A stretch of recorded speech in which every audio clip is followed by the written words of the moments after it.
الحمد لله رب العالمين والعاقبة للمتقين والصلاة والسلام على سيد الأنبياء والمرسلين وعلى آله وأصحابه أجمعين.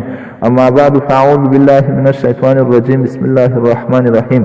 یو محترم ورور دا پوښتنه کړې ده چې راکب پر قاید باندې سلام ووایي، آیا پر قاید باندې جواب د دغه سلام واجب دی او که نه دی واجب؟ دوهمه پوښتنه په دا طرز کړې که په رادیو کې په ژوندۍ بڼه سلام وویل سي، آیا پر اورېدونکي جواب واجب دی د سلام او کنه دی واجب؟ الابتاء بتوفیق الله عز وجل. محترم ورور ستا د اولې پوښتنې په جواب کې باید ووایو چې پر ناست سړي جواب د سلام واجب دی، یا به په راکب اورې که ممکنه وه او که چیرې ممکنه نه وه چې راکب یې واورې، بیا دې په اشاره سره جواب د سلام ورکړي چې راکب په خبر سي او په خوله سره دې جواب د سلام وایي.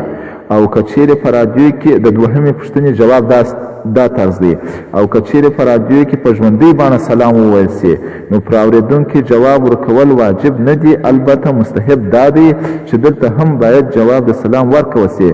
کوم څوک چې اوري د رادیو او دلته جواب د سلام ځکه نه دی واجب چې دلته هغه سلام ویونکي او جواب ویونکي نه سره ویني.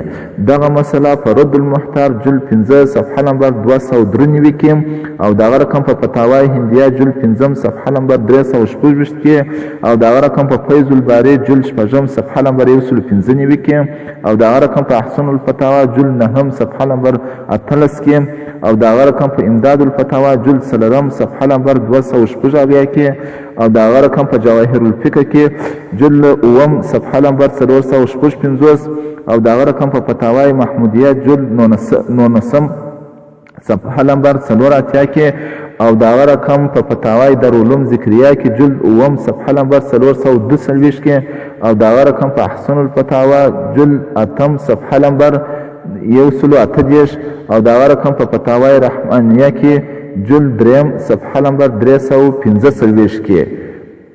كتبه مولوی مطیع الله حقانی صاحب، مولوی عبدالرزاق ابو عبید صاحب، مولوی آیات الله منیب صاحب، مولوی محمد احمد دیوبندی صاحب. محترمینو ورونو، یوه اخرنۍ خبره دا ده چې د جامعه قیومي دارالفتاء د کمپیوټر ستونزې هغه یقینا ډېرې دي.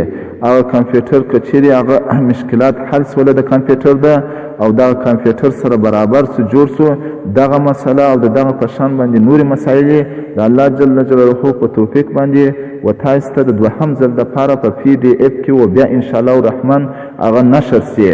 خو اوس دغه د کمپیوټر مشکلات موږ لرو، مستایس موږ یوه دغه غوښتنه کوو چې تاسې دعای وکړئ چې زموږ دغه د کمپیوټر مشکلات حل سي.